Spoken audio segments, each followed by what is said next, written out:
ዛሬ እንዴት ነው የምታዋርደኝ? እንዴት ነው የምታቃልለኝ? ከዚህ በፊት በረጁ ፎቶ ዘቅዝቃ በቤታዮ ሂደህ ለምን ገዛህ?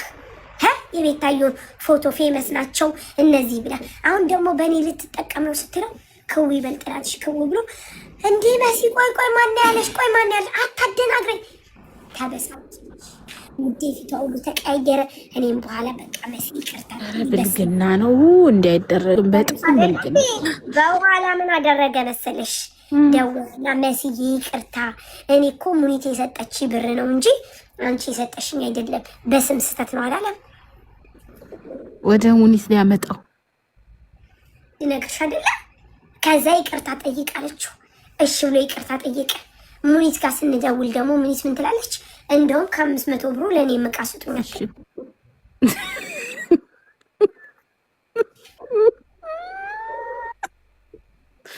አረ ይህ እኮ ሰው አይደለም።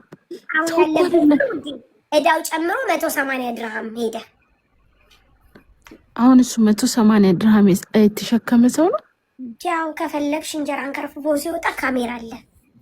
ዜድን ሁሉ ብትስ ቅጥስ ሲልባት ሁሉ ካሜራ አለ። አሳስቦ እኮ ነው ውዴ።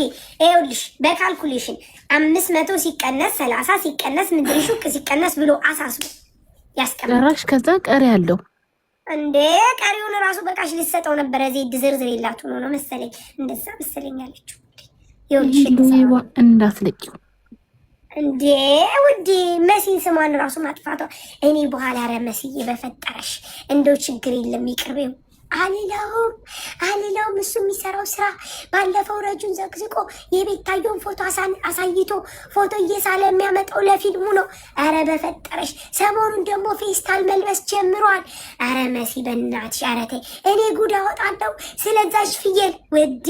ስለ ፍየሏ ራሱ ፍየሏማ ይኸውልሽ መጀመሪያ ምን ተደረገች መሰለሽ? ፍየሏ አልወሰደቻትም አይደል? እዛው ራሱ ጨረሳታ። እንዴ ስለ ፍየሏ ሁሉ ልታወራ ልትንቀጠቀጥ ስትል እባክሽ ብዬ አስቆምኳት። ጠዋት ብታይ ማሪ ለትንግርት ወደ 10 ሺህ ህዝብ ብሏል።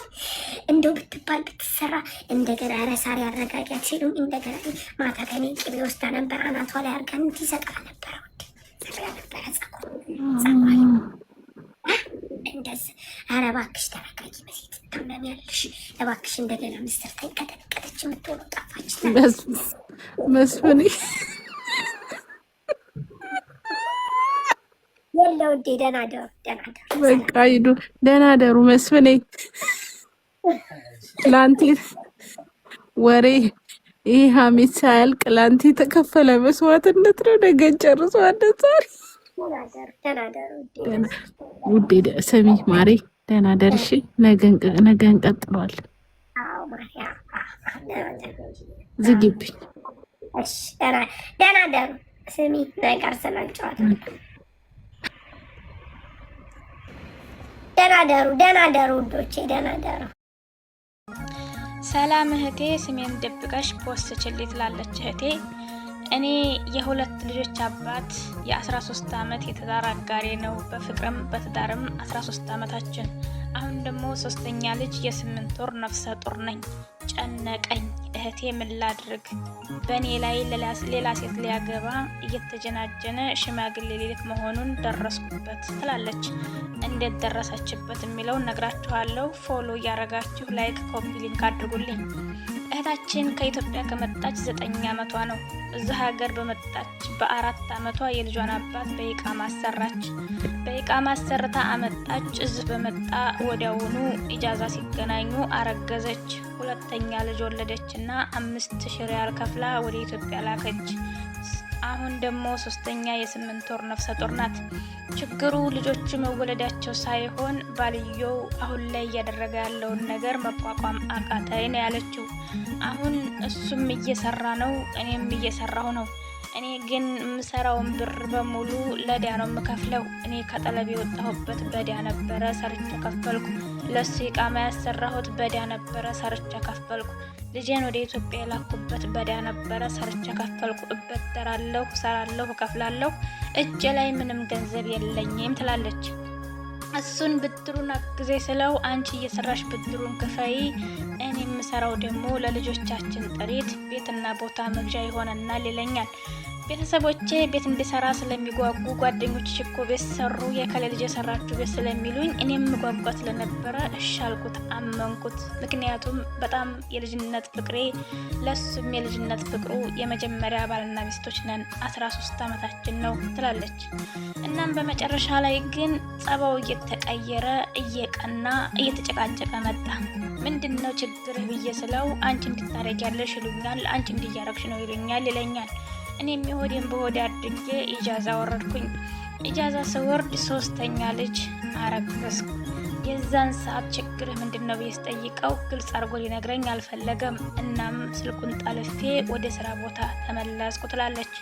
ስልኩን ጠልፌ ወደ ስራ ቦታ ስመለስ ኢሞ ላይ የተጻፈለትን ሜሴጅ ሳየው ራሴን መቆጣጠር አቃተኝ ትላለች እህታችን።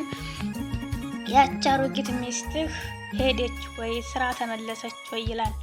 አዎ ይቺ ያለቀባት አሮጊት ሄዳለች የሚል መልስ ተመለሰ። ከዛ እሱን አይቼ እኔ ዝም ብዬ ደወልኩለት። በሰዓቱ ስደውልለት አላነሳልኝም። እሷ ስደውልለት አነሳ። ከ2 ሰዓት በላይ አወሩ። ከዛ እኔ ስደውልለት እየነዳሁ ነው ይለኛል። ሹፌር ነው፣ የታክሲ ሹፌር ነው ትላለች።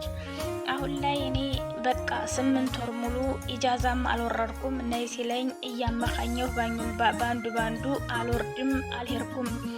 ክትትል የማደርገው ሰዎችን አስፈቅጄ ሰዎች እየወሰዱኝ ነው። ሰዎች ባሌዝህ እንደሌለ ነው የሚያውቁት። እንደተያዘ ነው የነገርኳቸው። ምክንያቱም ክትትል ለማድረግ እነሱ እንዲወስዱ ብዬ ለክትትል የታክሲ ክፈልልኝ እንኳ ስለው አይከፍልልኝም። ናና ወሰዴ ስለውም አይወስደኝም ትላለች እህታችን። እናም አሁን እኔ ስልኩን ጠልፌ እያዳመኩ 8 ወር ሞላኝ። ግን አሁን መጨረሻ ላይ ሊያገባት ሽማግሌ ሊልክ እንደሆነ ሲያወሩ ሲጻጻፉ ሳይ ራሴን መቆጣጠር አልቻልኩም። ስልኩን እንደጠለፍኩበት እንዳወቅኩኝ ልንገረው ወይስ ዝም ብዬ ልውለድ? ምክራችሁን እፈልጋለሁ አደራ። ወንዶች ግን እኛን እያስለቀሳችሁ እናንተ ምስቁ አላህ ይጠይቃችሁ ትላለች እህታችን። አደራችሁን ኮፒ ሊንክ፣ ሼር፣ ሪፖስት እያደረጋችሁ ለብዙ እንደርስ አድርጉልኝ። እህቶቼ ይማሩበታል። እኔ የምችለውን መክሬያታለሁ፣ እናንተም ምከሯት።